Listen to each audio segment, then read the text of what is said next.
잠언 15장 22절부터 33절 말씀 같이 보도록 하겠습니다. 15장 앞절들과 마찬가지로 22절부터도 계속해서 말과 관련된 말씀들이 이어지고 있습니다. 말을 하는 것과 또 말을 하는 것을 듣는 것에 대한 중요한 교훈들이죠. 22절 말씀부터 같이 보도록 하겠습니다. 의논이 없으면 경영이 무너지고 지략이 많으면 경영이 성립하느니라. 자, 22절에서는요, 계획한 바를 이루기 위해서는 조언자들이 많이 필요하다고, 많은 것이 더 낫다고 이야기를 합니다. 여러 지혜자들의 조언을 통해서 우리가 상황을 잘 분석할 수 있고 또 해결 방안을 찾을 수 있다는 것이죠. 그것은 계획을 성공시키는데 어쩌면 가장 쉬운 방법일지도 모릅니다. 자신의 생각만을 밀어붙이며 하는 일은 실패하기가 쉽기 때문이죠. 그래서 우리에게는 의논이 필요합니다.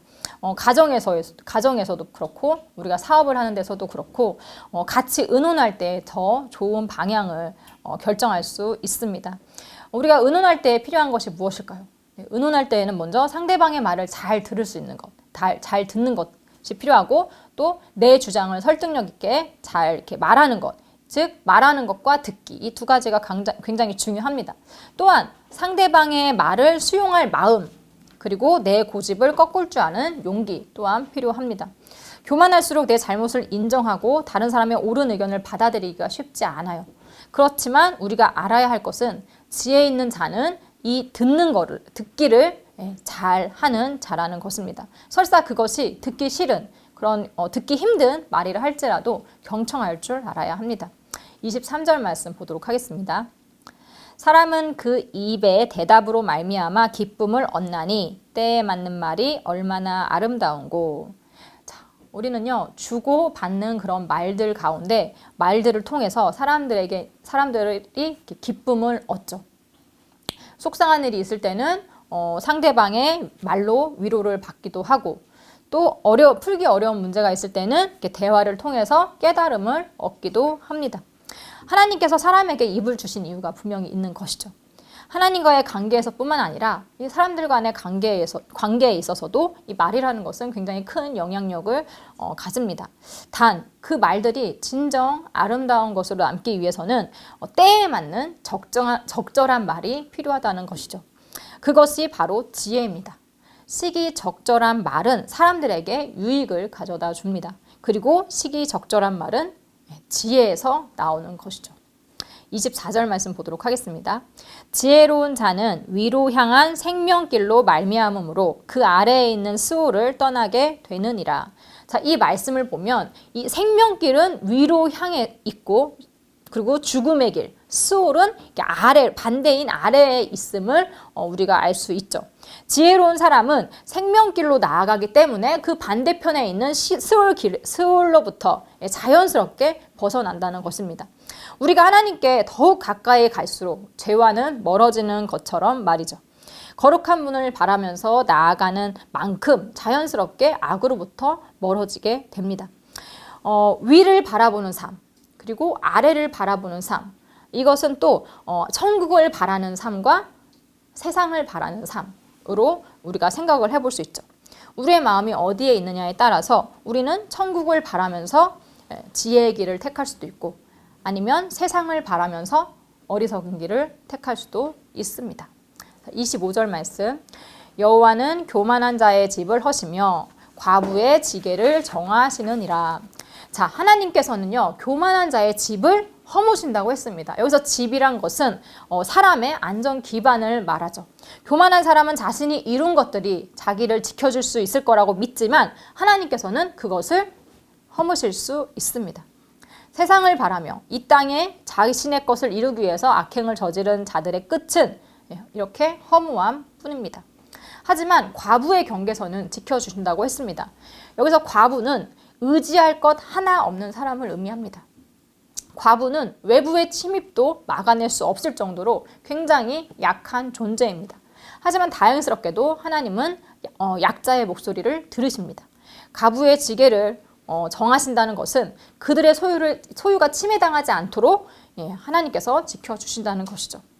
악한 자들에게 억울하게 나의 것을 빼앗기지 않도록 말입니다. 하나님 나라를 바라면서 하나님을 의지하는 사람들을 하나님께서는 지켜주십니다. 26절 말씀 보도록 하겠습니다. 악한 꾀는 여호와께서 미워하시나 선한 말은 정결하니라. 자, 하나님께서 악한 꾀를 미워하신다고 말씀하고 있습니다. 여기서 악한 꾀는 다른 사람을 해함으로 자신의 이익을 추구하거나 아니면 거짓으로 남의 것을 강탈하는 등 사람들에게 피해를 주는 악인의 계획을 의미합니다. 하나님께서는 악인의 말도 악인의 행위도 미워하시지만 그들 마음속에 있는 악한 생각까지도 미워하신다고 말씀하고 있는 거죠. 그러니까 겉으로 보이는 것이 그럴듯해도 하나님께서는 우리의 속마음까지 다 꿰뚫고 계시기 때문에 어느 누구도 하나님을 속일 수 없습니다. 반면에 선한 말은 정결하다고 했습니다. 선한 말은 이 악한 말과는 대조적이 반대되는 말이겠죠. 남에게 상처를 주고자 하는 그런 악한 꾀, 악한 의도를 가진 말과 달리 선한 마음으로 하는 말이기 때문에 듣는 사람에게도 또 말을 하는 자신에게도 유익한 말이 됩니다. 그래서 이 선한 말은 하나님 앞에 정결하다라고 했습니다. 27절 말씀 보도록 하겠습니다. 이익을 탐하는 자는 자기 집을 해롭게 하나 뇌물을 싫어하는 자는 살게 되느니라. 자, 이익만을 좇으며 사는 사람들이 있습니다. 그들은 자신의 이익을 위해서는 무엇이든지 하죠. 사실 대부분의 사람들이 그렇습니다. 우리는 개인의 이익을 위해서 나 때문에 다른 사람이 손해보는 것을 못 본 척 할 때가 많습니다. 자, 그 대표적인 것이 바로 뇌물이겠죠. 뇌물은 불이한 이익 중 하나입니다. 근데 출애굽기 23장 8절에서는요. 너는 뇌물을 받지 말라. 뇌물은 밝은 자의 눈을 어둡게 하고 의로운 자의 말을 굽게 하느니라 라고 했습니다. 이 불이한 돈을 탐하다 보면 눈이 어두워진다고 했죠. 무엇이 옳은지 그른지 분별할 수 있는 능력이 없어진다는 이야기입니다. 반면 하나님께서는 뇌물을 싫어하는 자의 생명을 지켜주실 거라고 말씀하십니다. 이익이 중요한지 생명이 중요한지 이미 우리는 그 답을 알고 있습니다. 하지만 우리는 늘 어리석어서 당장의 이익을 버리지 못할 때가 많죠. 하지만 이익만을 탐하다 보면 그것이 오히려 나에게 그리고 내 주변에 해가 되고 맙니다. 이익을 얻기 위해서 노력하는 것은 물론 좋은 일이지만 그것을 탐하는 것, 그러니까 지나치게 욕심을 가지는 것은 죄이기 때문입니다. 무슨 죄이든 죄는 결국 우리들을 해롭게 하고 죽음의 길로 이끕니다. 자, 28절 말씀 보도록 하겠습니다. 의인의 마음은 대답할 말을 깊이 생각하여도 악인의 입은 악을 쏟느니라. 자, 의인과 악인의 성격이 드러나는 대목입니다. 의인은 차분하게 대답할 것을 생각하고 말을 합니다. 하지만 악인은 급하게 악한 말들을 쏟아뱉습니다. 악인은 자신의 악한 감정을 생각 없이 그대로 말로 내뱉는 거죠. 이 말씀은 우리가 대화하는 데 있어 조금 천천히 해야 할 필요성이 있음을 알려줍니다. 지금 내가 하려고 하는 말이 진짜 꼭 해야 될 말인지 아니면 하고 나면 나중에 후회할 말인지 깊이 생각하고 대답해야 한다는 것입니다. 29절 말씀. 여호와는 악인을 멀리하시고 의인의 기도를 들으시니라. 자, 하나님께서는 악인을 멀리하시고 의인의 기도를 들으신다고 했습니다. 8절에서 정직한 자의 기도, 그러니까 의인의 기도는 하나님께서 기쁘신다고 한 바 있죠. 의인의 소망은 선하기 때문에 하나님께서는 그것을 기뻐 받으십니다. 하지만 악인의 소망은 악하기 때문에 듣지 않으시는 것이죠. 하나님께서 내 기도를 왜 내 기도를 들으시지 않을까? 혹시 그런 생각이 드신다면 혹시 내가 악인의 길에 있는 것은 아닌지 되돌아봐야 합니다.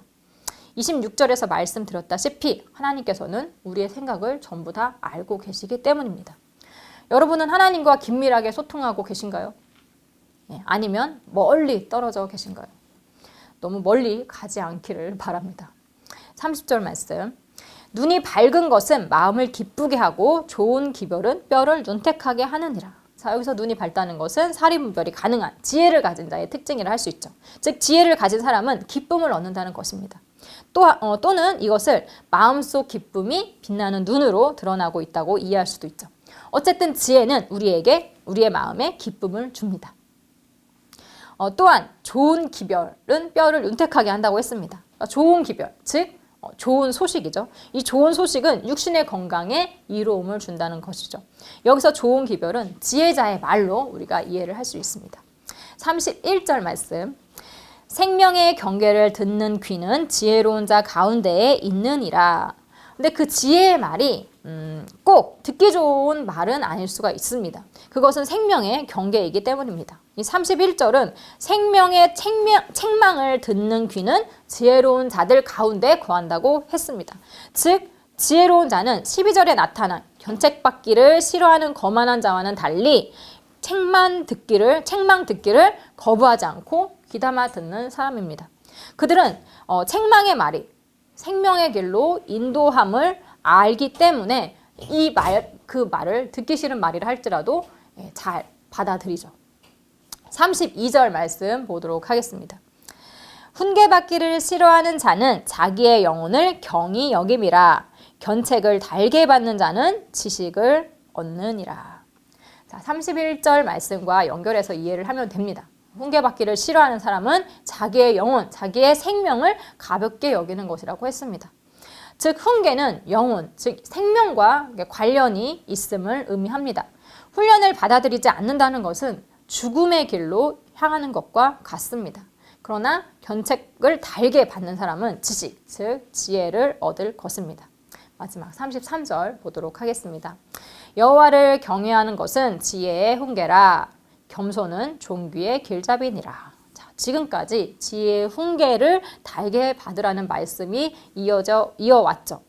그리고 지혜가 우리에게 주는 훈계가 무엇인지 오늘 이 33절에서 말씀하고 있습니다. 그것은 바로 여호와를 경외하는 것입니다. 그리고 겸손하게 지혜의 훈계를 듣고 따른다면 영광이 뒤따를 것이라고 말씀하고 있죠. 지혜의 훈계는 여호와를 경외하라는 것입니다. 하나님을 경외하는 것은 하나님을 경외하는 자는 말을 하는 것도 조심할 것이고 말을 들을 때에도 주의할 것입니다. 하나님과 더욱 가까워지기 위해서 노력을 할 것이고 하나님 말씀에 순종하기 위해서 고군분투할 것입니다. 지혜는 여러 가지 많은 훈계를 하고 있지만 이 모든 마음, 말, 행동들의 근원은 바로 하나님을 경외하는 것에서부터 자연스럽게 나오는 것입니다. 그래서 다시 잠언 1장 7절에서 보시면 여호와를 경외하는 것이 지혜의 근본이라고 그래서 말을 하는 것이죠. 그렇기 때문에 우리는 지금 내가 하는 생각, 내가 하는 말, 내가 하는 행동 이것들을 통해서 내가 정말로 하나님을 경외하는 자인지 아니면 경외하는 척만 하고 있는지 아니면 그조차도 안 하고 있는지 알 수 있는 그런 척도가 된다고 볼 수 있죠. 여러분은 하나님을 경외하고 있습니까? 오늘 말씀 여기서 마치도록 하겠습니다.